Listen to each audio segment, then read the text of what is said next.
Vamos lá, pessoal, vamos iniciar mais um evento aqui, mais uma aula muito importante. Sou o professor Júlio César Sanches, sou coordenador da pós-graduação em Direito Imobiliário, sou coordenador também da pós em Direito Registral Notarial com ênfase em regularização de imóveis e advocacia judicial, e também faço a coordenação da pós de Direito Civil e Processo Civil com ênfase em Direito de Família.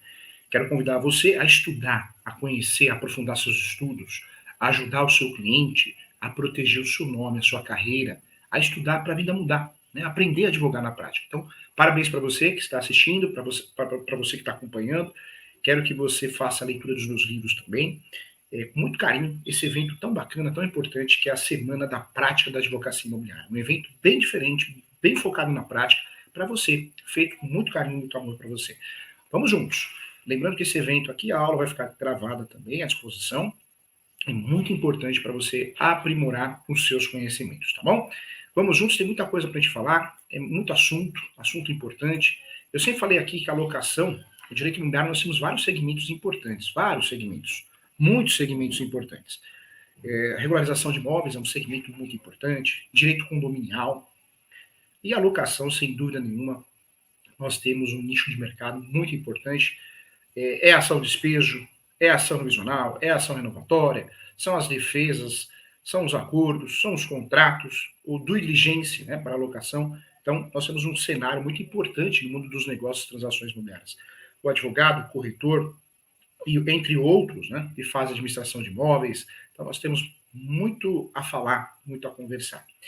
Quando nós falamos de locação, o assunto é complexo. Nós temos aí pelo menos 3 situações importantes. A primeira situação, importante, seria, sim, a lei do inquilinato, a lei 8.245 de 91, a famosa, charmosa lei do inquilinato, que regulamenta, assim, todas as relações entre locador e locatário, toda a relação locatícia de bens imóveis, residenciais, não residenciais e por temporada. Locação de bens móveis, imóveis e por temporada. Nós temos também o Estatuto da Terra, não podemos esquecer. O Estatuto da Terra também trata das locações de imóveis rústicos e rurais. E temos também, e aí também é importante falar, não podemos esquecer do Código Civil, que vai tratar, sim, de locação de bens móveis, em regra, e bens imóveis. Entre eles, vaga de garagem autônoma, espaço publicitário, hotel, motel, aparte hotel. Então, nós temos o Código Civil. Então, nós temos um cenário de várias legislações importantes que vão tratar da relação locatícia.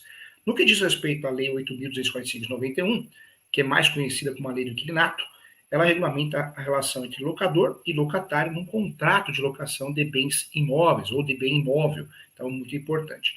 É uma lei que, quer queira, quer não queira, todo mundo precisa conhecer um pouquinho. Porque todo mundo é inquilino, locador, né? Praticamente todo mundo.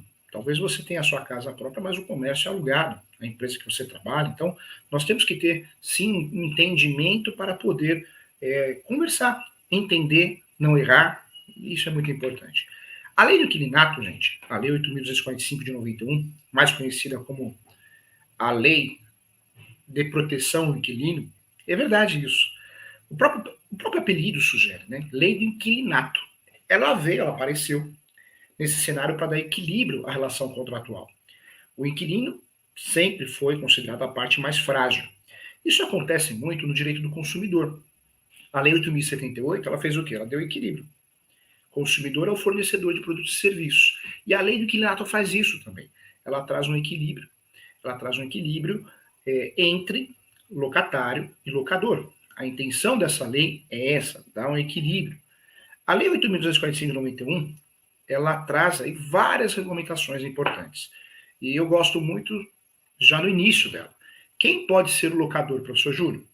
O proprietário, ou proprietária, ou o possuidor. Aquele que tem um imóvel irregular, nós já sabemos aqui, quem tem um imóvel irregular é aquele que tem o quê? A posse. Se eu comprei um imóvel através de contrato de gaveta, escritura pública sem registro, carta de adjudicação, carta de matação, qualquer ordem judicial, qualquer documento, se eu não tenho a certidão de propriedade no meu nome, o que eu tenho é posse. E a posse, o justo título de boa-fé, me permite alugar. Não tem nada de errado, nada de absurdo alugar um imóvel, sendo que eu tenho a posse. Não sou proprietário, não sou proprietária. A lei diz isso. A lei permite que o proprietário, o possuidor, faça a locação. Então, o primeiro parágrafo que aparece aí, nós temos, de fato, o conceito de locador e locatário, os primeiros artigos, né? E dentro desses primeiros artigos, o locador pode ser o proprietário ou possuidor. Quero trazer para você aqui, além do inquilinato, é um apelido não formal que foi atribuído à lei, é uma lei federal, né? A Lei 8.245 de 91, que dispõe sobre as locações de imóveis urbanos, os procedimentos, não só procedimentos, cláusulas de nulidade, cláusulas das ações processuais também previstas na lei do inquilinato. Nós sabemos que nós temos hoje, nesse cenário, dentro da lei, pelo menos 4 ações tipificadas, previstas na lei. A primeira ação, ação de despejo, eu falo que é o gênero de várias possibilidades, não é só despejo por falta de pagamento, mas tem o despejo por denúncia vazia, despejo por descumprimento contratual, despejo por ato ilícito, tem o despejo por culpa exclusiva do locador, o despejo que pode ser proposto pelo inquilino para rescindir o contrato. Temos que entender que a ação de despejo ela tem a função de rescindir o contrato, como se fosse uma ação de rescisão de contrato. No mundo da locação, nós não vamos chamar de ação de rescisão de contrato de locação, nós vamos chamar de ação de despejo. A ação de despejo ela tem uma força que é rescindir o contrato, primeiramente, de forma originária, e no segundo momento, a emissão da posse, a entrada no imóvel. Então, isso é muito importante. Quando nós falamos do início da década de 90, com a barca de disponibilidade de imóveis, na época, e a precária regulamentação naquela época, não tinha uma regulamentação sobre o tema.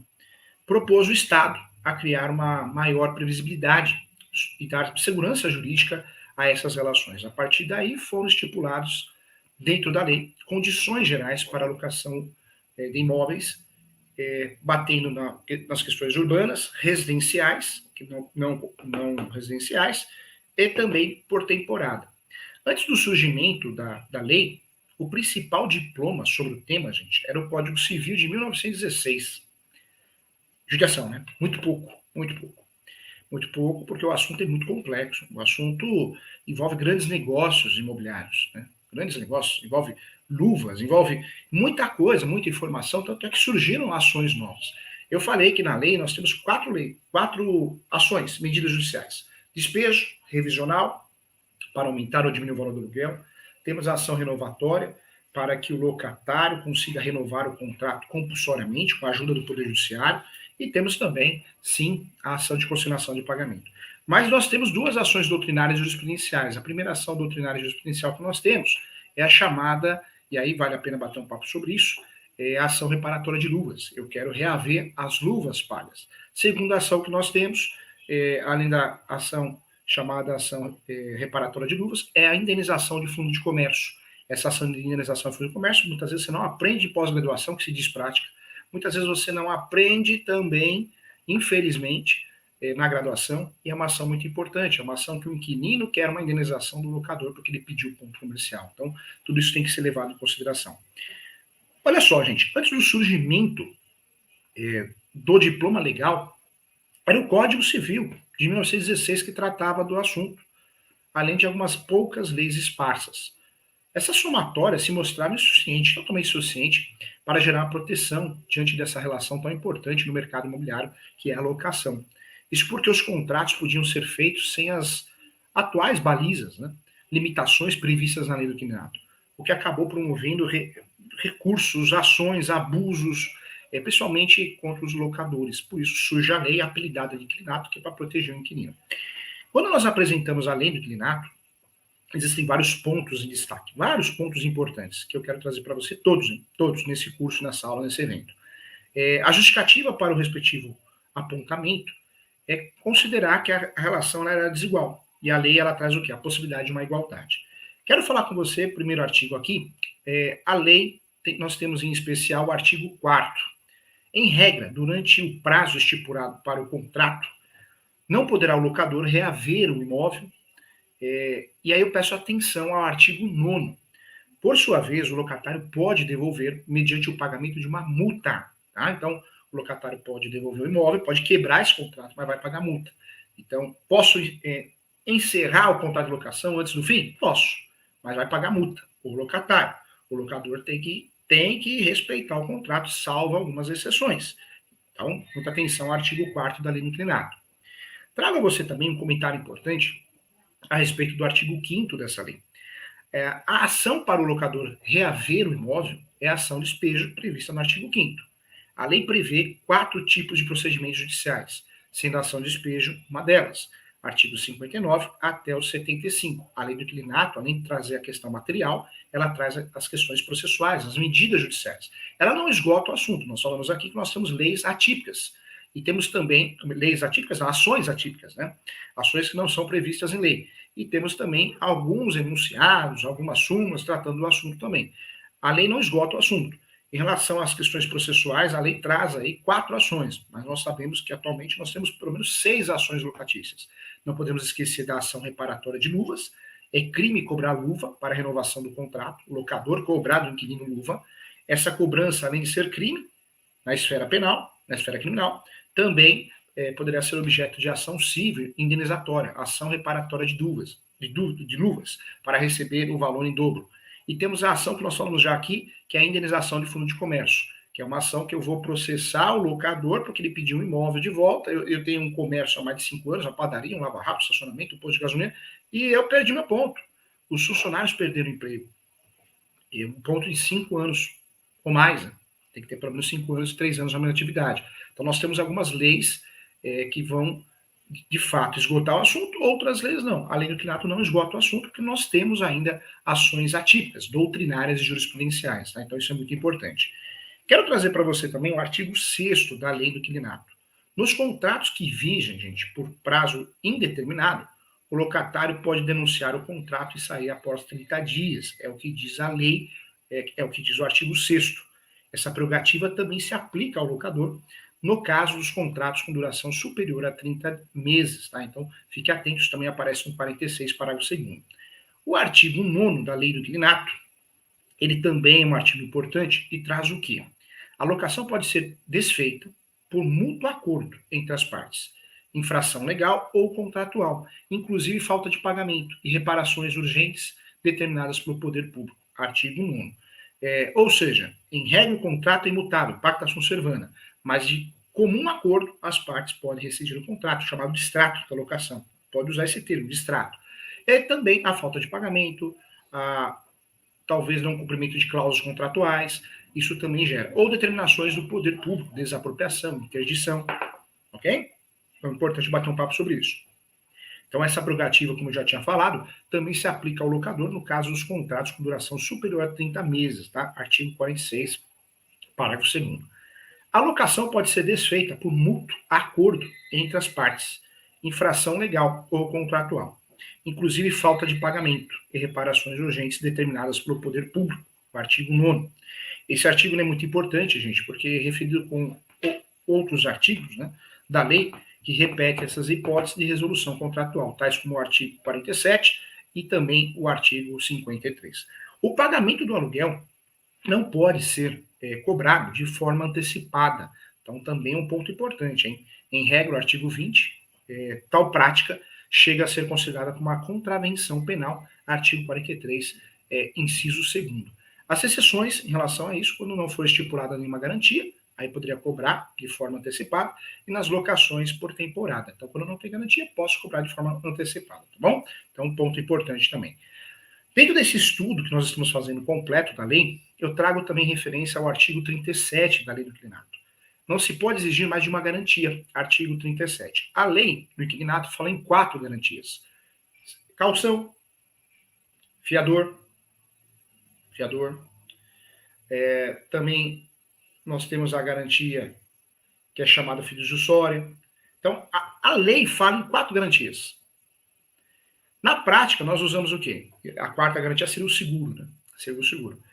Na prática, nós usamos hoje, atualmente, fiador, caução e seguro. Garantia fiduciária, um pouco menos. A lei fala de garantia fiduciária. Quero lembrar a você que no começo, quando surgiu a lei, virou moda no Brasil o seguro. Todo mundo, todo locador, todo inquilino também, queria fazer seguro, para não depender de um fiador, para não depender de uma caução. O que aconteceu, gente? Isso é importante falar. Com o passar do tempo, caiu a ficha do inquilino, que o seguro é caro para ele, para ela, porque o seguro você paga um aluguel e meio, 2 aluguéis por ano, esse dinheiro não volta.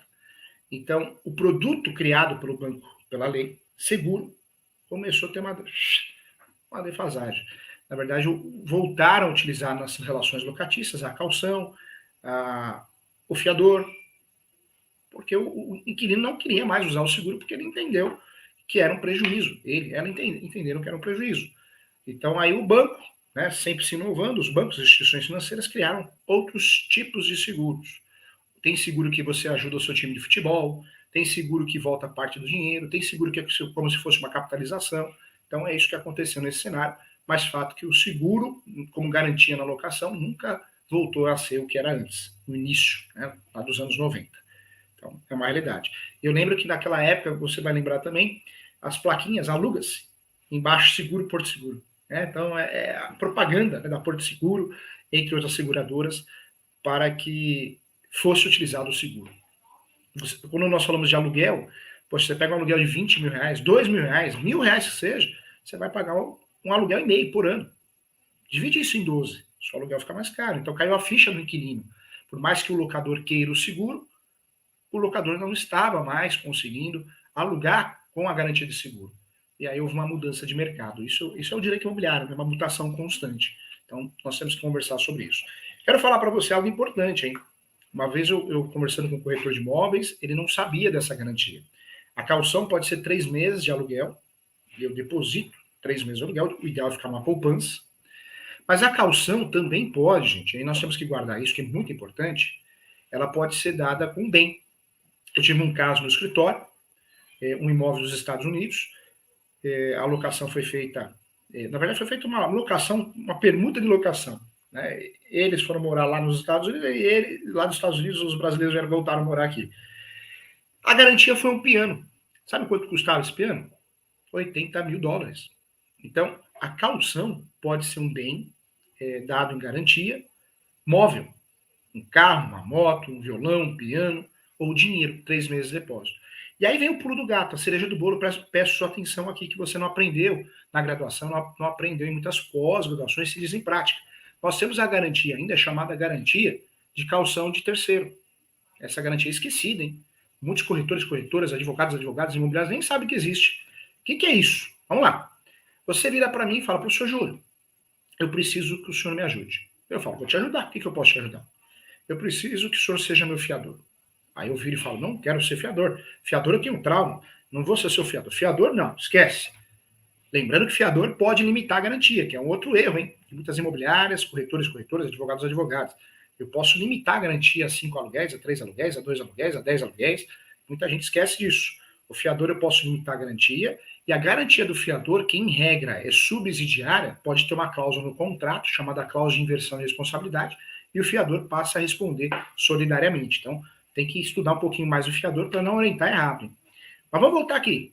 Garantia, caução com bem de terceiro. Eu viro para você e falo, não, fiador eu não quero ser, tenho trauma, já me deu dor de cabeça. Mas eu vou te ajudar de outra forma. Eu vou dar um imóvel meu lá em Itanhaém em garantia. Isso é caução. Caução é um bem em garantia. Bem imóvel de terceiro. Fiador, eu sou a garantia. Meu CPF é a garantia. Veja, eu quero te ajudar, mas eu não quero que meu CPF seja a garantia. Eu quero que aquele imóvel Itanhaém, que eu não uso, seja a garantia do contrato de locação. Então, é possível a garantia com bem de terceiro. Hein? Ok? É possível a garantia com bem de terceiro. É claro que para que tenha segurança jurídica, o ideal é fazer a verbação desse contrato de locação no imóvel, na matrícula do imóvel alugado. Ok? Então, bacana, legal. Então, é importante saber disso.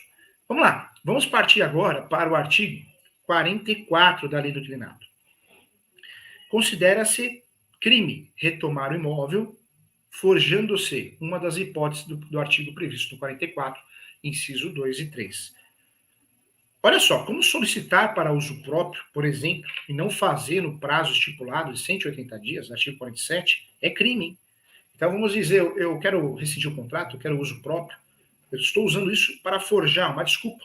É crime, é crime. Cuidado, tá? Então, eu trago também o artigo 44, o artigo 47, inciso 3, e o 44, incisos 2 e 3, para que a gente possa fazer uma reflexão sobre isso também. Ok? Importante.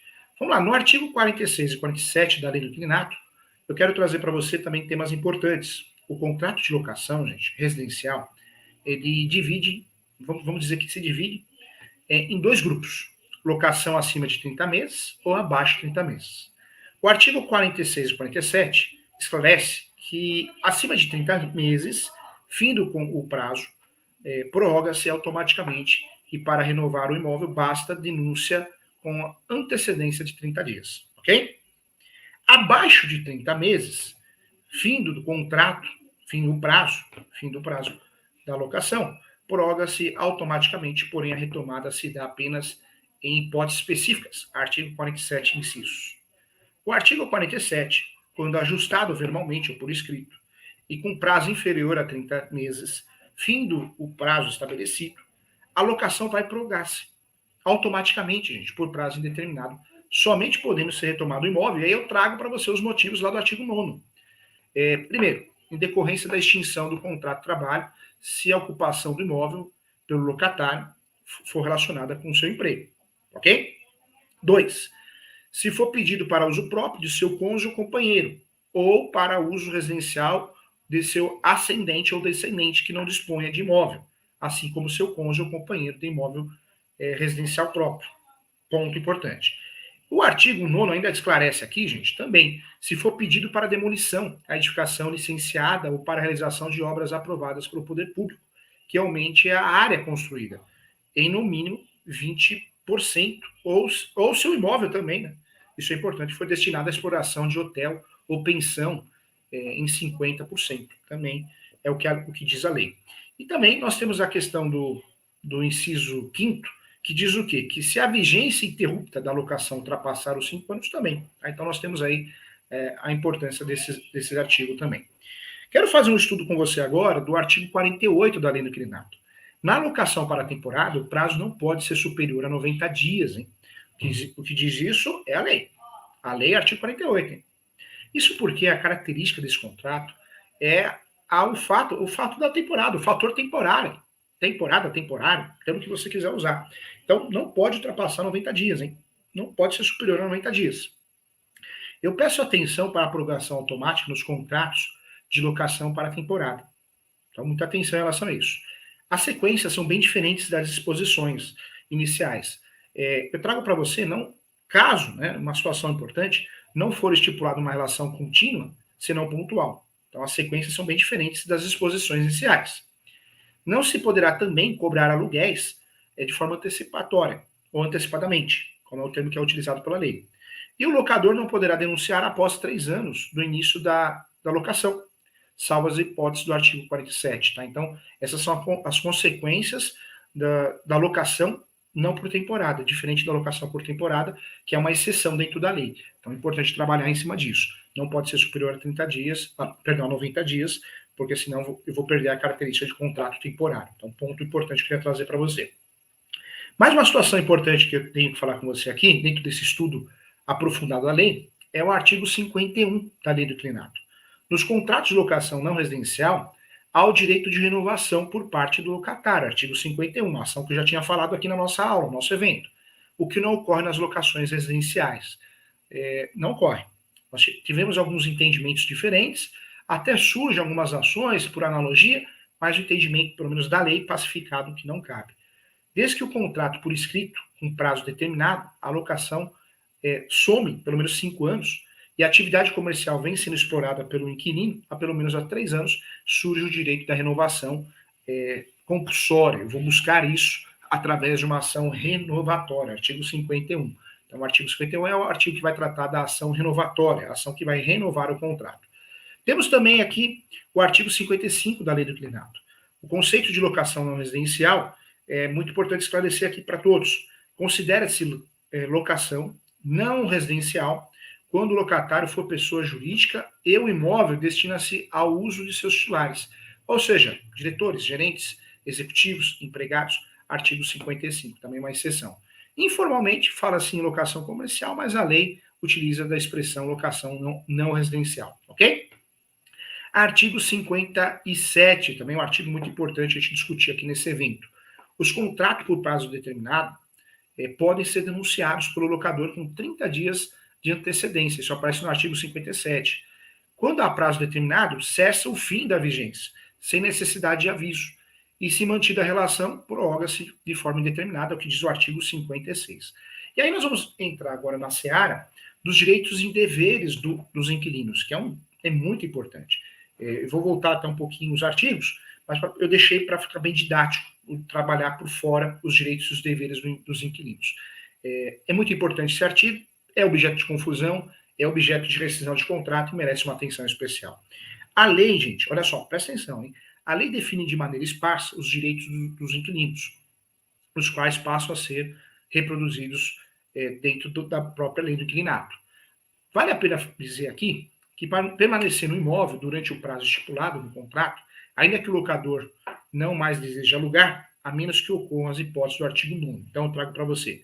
Denunciar o contrato com antecedência de 30 dias, eventualmente ser indenizado o sublocatário pelo locador, quando rescindido o contrato principal da locação, ter mantido o valor da sublocação aquém do valor da locação, exercer o direito de preferência no caso de alienação do imóvel locado no prazo de 30 dias. Opa, para um pouquinho, presta atenção aqui.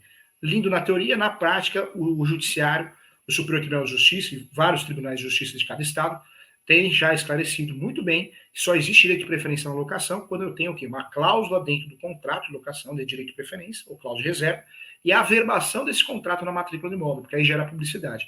Aí sim existe direito de preferência. O resto é teoria, é de mentirinha. Vamos lá, agora sim dando sequência. Exercer o sublocatário o direito de preferência caso a sublocação seja total em detrimento do sublocador. Também, receber indenização, eventualmente, o direito de retenção pelas benfeitorias necessárias pelas úteis autorizadas, tá? Então, ponto importante também. E aí, dentro dos deveres do inquilino, eu trago também o artigo 23 da Lei do Inquilinato. Os principais deveres dos inquilinos são, aí o primeiro, pagar pontualmente o aluguel, os encargos da locação, zelar pela conservação da propriedade e do imóvel, avisar o locador ao notar qualquer dano ou defeito cuja reparação caiba a este, além disso, também reparar os danos causados por si. E aí eu trago para você também não realizar modificações, gente, isso é importante também, objeto de discussão, hein? Não realizar modificações no imóvel ou propriedade sem o consentimento prévio por escrito do locador. Respeitar também as regras do condomínio, quando é caso de condomínio, tá? No que concerne as obrigações, tanto o locador quanto o locatário, a lei compilou-se no artigo 22 e 23, respectivamente, os quais serão reproduzidos na íntegra dentro da lei, tá bom? Vamos lá, direitos dos deveres do locador agora, hein? Vamos trabalhar o artigo 22 da lei. Anota aí. Entre os direitos e deveres do locador, previsto no artigo 22 da lei, do inquilino, vamos destacar aqui alguns artigos importantes. Quero destacar o primeiro aqui, vamos pensar juntos aqui, acho que é o primeiro, para ficar didático e o mais utilizado. Entregar o imóvel alugado em perfeito estado de uso, ok? Quando eu falo perfeito estado de uso, habitável, não pode estar vazando, luz está funcionando, né? Então, fato. Garantir durante o tempo de locação o uso pacífico do imóvel locado. Também. Responsabilizar-se pelos vícios ou defeitos anteriores à locação. Pagar as taxas de administração imobiliária, se houver como um imposto taxas, salvo a disposição expressa no contrato de locação. Também, pagar as despesas extraordinárias do condomínio, tais como as obras, reformas, pintura e fachadas e indenizações trabalhistas também, tá bom? Isso é importante. Um dos pontos mais polêmicos, gente, e aí eu trago para você, entre as obrigações das partes, eu entendo, eu falo isso no meu livro, diz respeito às despesas ordinárias e extraordinárias. É claro, cuja conceituação, por vezes, mostra-se tênue. Por quê? Considerando que o tema requer mais atenção, merece ser tratado, inclusive, com um aprofundamento. Né? Então, tem que tomar um cuidado, porque esse assunto é muito importante. Vamos lá, quando se aplica a lei do inquilinato, hein, gente? Essa é uma dúvida muito comum. A lei do inquilinato, portanto, ela vai ser aplicada a todos os contratos de locação de imóveis urbanos, relação locatícia, sejam elas residenciais ou não residenciais, lembrando temporada também. No corpo da própria legislação, que é a Lei 8.245, a Lei do Inquilinato, foram previstos alguns procedimentos judiciais específicos, que são eles, nós já falamos aqui, despejo, ação de consignação de pagamento de aluguel e acessórios, ação revisionais de aluguel e ação renovatória de aluguel. Mas não podemos esquecer que a lei não esgota, não é taxativa em relação às ações. Nós temos as ações doutrinárias jurisprudenciais. Eu dei 2 exemplos aqui, a ação de indenização de fundo de comércio e a ação também chamada ação reparatória de luvas, tá? Para além dessas 4 possibilidades, a referida lei orienta a confecção do contrato de locação e a própria conduta das pessoas que ocupam os papéis de locador e locatário. Ambas hipóteses, gente, em que a aplicação se dá por forma preventiva. Então, não dá para fazer uma alocação sem contrato. O assunto é muito complexo, merece uma atenção especial. E aí eu trago para você, esse contrato de locação, muita gente usa o copia e cola no Google, compra na papelaria. Hoje é mais copia e cola de Google do que comprar na papelaria, né? A papelaria sempre vendeu um contrato de locação, modelo pronto. Tem que tomar cuidado, hein? É uma relação muito complexa, merece ser feito um contrato à parte, algumas questões, se pode intimar ou não pode, se pode sublocar ou não, se tem renovação automática ou não, é muito importante isso. As dicas que eu dou para você, que vai elaborar um contrato de locação, entre as principais, gente, as cláusulas devem conter, pelo menos no contrato de locação, no mínimo, qualificação das partes, características do imóvel, definição do prazo de locação, que isso dá confusão, obrigações financeiras do locatário, para quem pagar, é boleto, é transferência, é PIX, que dia pagar, renovação ao fim do contrato. Então é muito importante, tá? Perguntas mais frequentes aqui, eu quero responder para você também. Como é chamada a Lei 8.245/91? Essa é fácil. Lei do Inquilinato. É o apelido não formal da Lei 8.245/91. Então essa é fácil. Quais são os direitos dos inquilinos, professor Júlio? Entre os principais direitos dos inquilinos, previstos na lei do inquilinato, vamos destacar, são vários, né? Mas vamos destacar aqui: permanecer no imóvel durante o prazo estipulado em contrato, ter preferência em caso de compra e venda, cuidado, tem que ter a cláusula de reserva e também a afirmação do contrato de locação na matrícula do imóvel alugado, senão esse direito de preferência ilusória, hein? Receber de volta, né, o dinheiro gasto em benfeitorias e reformas e não pagar despesas extras do condomínio quando for uma relação locatícia de condomínio, tá? De apartamento. Então, importante aqui. Mais uma aqui. Quais são os deveres do locatário, hein? Entre os deveres do locatário, previsto na lei do inquilinato, eu posso destacar para você entregar o imóvel alugado em perfeito estado de uso, garantir o uso pacífico do imóvel alugado e pagar as despesas extras do condomínio, tá bom? Vamos lá, mais uma aqui. Qual o prazo para o inquilino sair do imóvel? O prazo para o inquilino sair do imóvel, 30 dias, né? 30 dias, é de até 30 dias. Mais uma pergunta. Qual a finalidade da locação ou do contrato de locação? Os contratos de locação têm como finalidade estipular limites, garantias, direitos do locador e locatário na relação estabelecida, tá bom? Então, importante, hein? Então, vamos lá, ó. A lei do inquilinato é específica, hein? Razoavelmente simples. Ela é voltada aos contratos de locação de bens imóveis urbanos e mostra, sim, bastante eficaz no que diz respeito, no que se propõe, regulando o mercado e resguardando as partes com direitos e deveres previsíveis. Isso coloca, assim, isso coloca e colabora para que a confiabilidade e o ato dinâmico de nossas relações seja respeitado por essa lei. Ela é uma lei que, claro, como qualquer lei, tem falhas, mas é uma lei muito interessante. Eu gosto muito da lei do inquilinato. Quero trazer para você também outro ponto importante, e aí também queria que você aprendesse. Nós temos um artigo da nulidade. Professor, vou criar uma cláusula aqui pedindo a nulidade, não vai ter direito à indenização do fundo de comércio. Vou criar uma cláusula aqui que não vai ter direito à ação renovatória. Cuidado, hein? Cuidado, porque qualquer cláusula que seja criada com o objetivo de fraudar a lei, essa cláusula é nula. Essa cláusula é nula. Então, uma petição inicial, você pode pedir antes dos fatos, em preliminar, a nulidade dessa cláusula. O artigo 45 fere, sim, nulidade, né, de cláusula que proíbe a prorrogação automática disciplinada no artigo 47, referente às locações residenciais ajustadas verbalmente ou por escrito, e com prazo inferior a 30 dias. Então, cuidado, hein? Nós temos várias situações onde muitas vezes o locador, através do seu advogado, sua advogada, através de uma imobiliária, ele quer criar uma cláusula para levar vantagem em relação ao inquilino, mas essa cláusula é considerada nula. Ela é considerada nula e vai ser considerada nula. Então, muita atenção em relação a isso, né? Eu não vou sair criando cláusula que seja nula. Então, é importante você saber, é muito importante que você se atente a isso, tá bom? Outro ponto que já está estipulado aqui, muito bem pacificado, é a questão das taxas. Por exemplo, taxa de boleto, condomínio, IPTU. Quem paga isso? É o locador, salvo exceção se o locador estipulou no contrato. Se o locador estipulou no contrato, aí é diferente. Se o locador estipulou no contrato, o inquilino, como é um contrato consensual, aceitou, ele pode arcar com isso, tá? Mas muito cuidado. Então, nós temos que tomar cuidado com isso, porque já está pacificado. Ao alugar no imóvel, gente, tanto o proprietário do bem, como o proprietário ou possuidor, né, como o inquilino, devem ficar atentos ao artigo 22 e 23 da Lei do Inquilinato, ok? Em relação a taxas e tributos, ponto de discussão. É um dos pontos mais divergentes em relação à situação. Mas está pacificado que a obrigação, a responsabilidade é do locador, salvo uma condição contratual. Então, tá bem pacificado isso nesse sentido. Então, é importante a gente conversar sobre isso. Eu vi uma outra pergunta aqui também, professor, quando que eu uso a ação de indenização de fundo de comércio? Surge o direito de indenização de fundo de comércio toda vez que você, o seu cliente, esteja com o seu comércio num imóvel há mais de 5 anos, 3 anos na atividade e 5 anos naquele ponto. Por que essa indenização de fundo de comércio? Porque a intenção é desmotivar o locador a ficar pedindo o imóvel comercial de volta a qualquer momento. Nós sabemos que quem mais emprega no Brasil são as grandes multinacionais ou as pequenas e médias empresas? São as pequenas e médias empresas. Muita gente acha, eu vou trabalhar na grande multinacional que eu vou crescer muito. Muitas vezes você é tratado como um número. Numa empresa pequena e média, você cresce, porque você é tratado com respeito. As pessoas estão te vendo, estão te valorizando. Então, é diferente, né?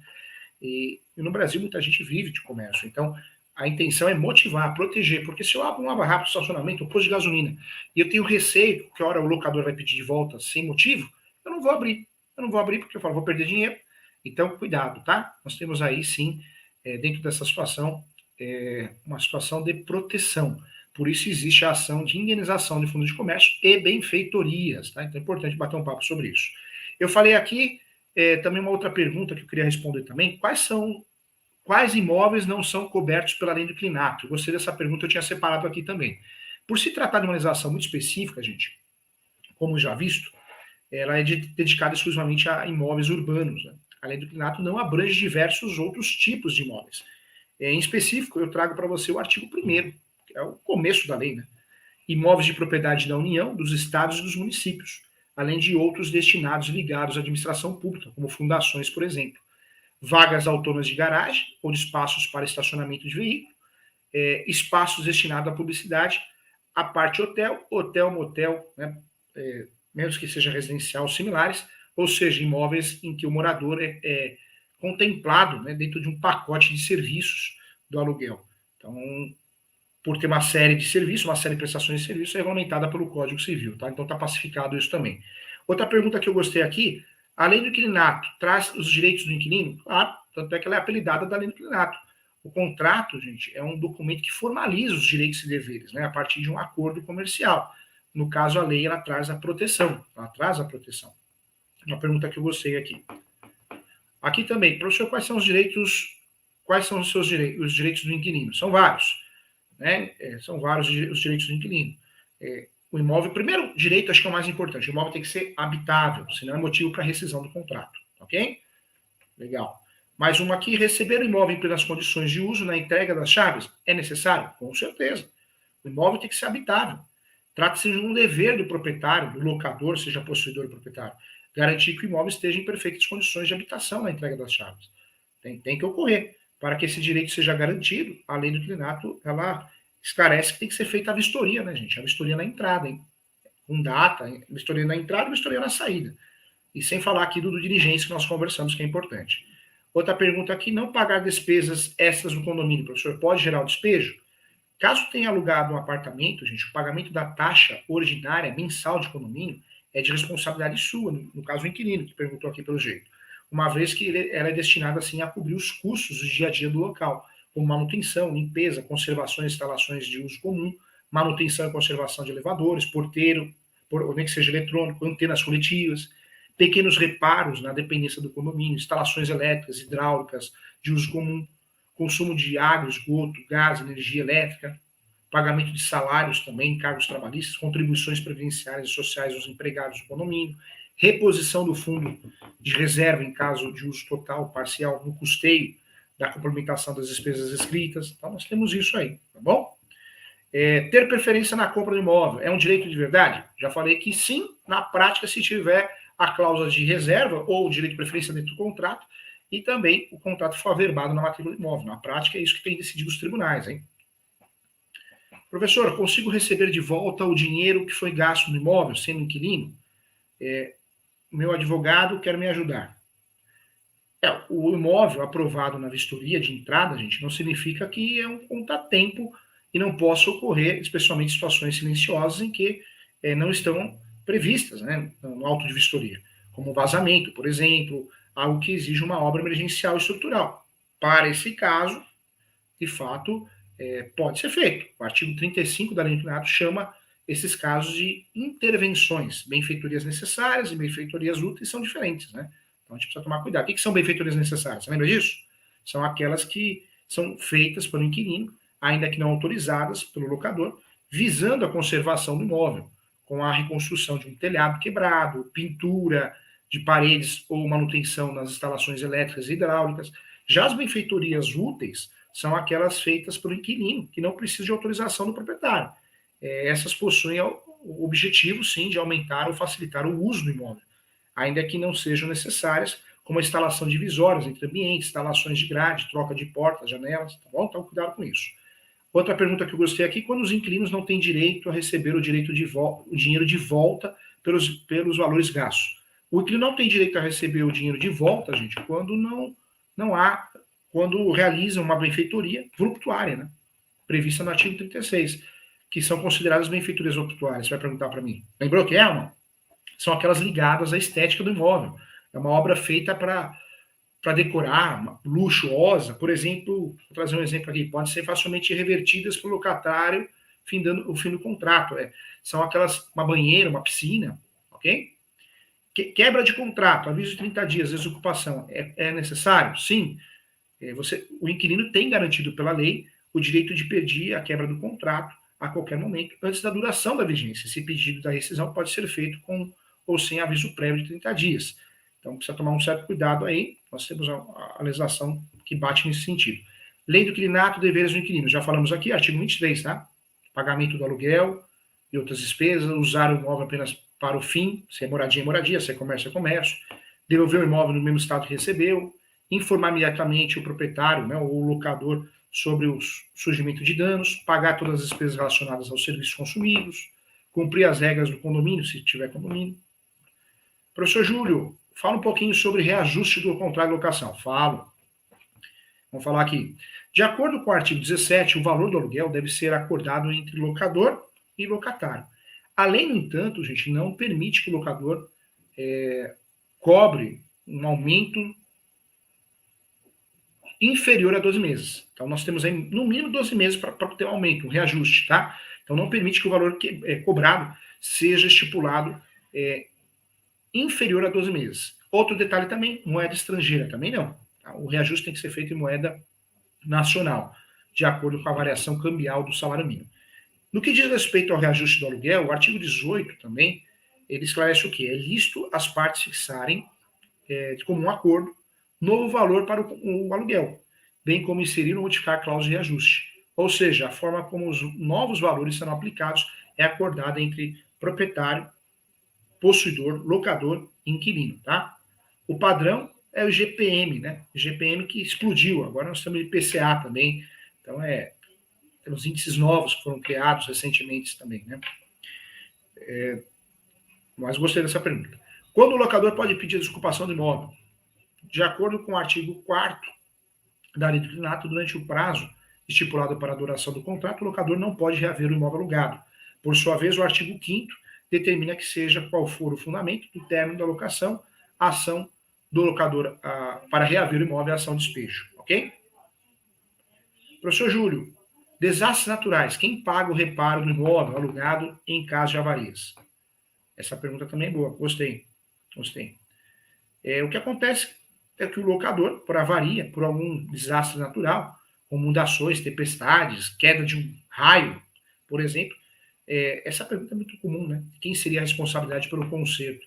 Nesse caso, gente, trata-se de danos, né? Danos naturais, danos estruturais.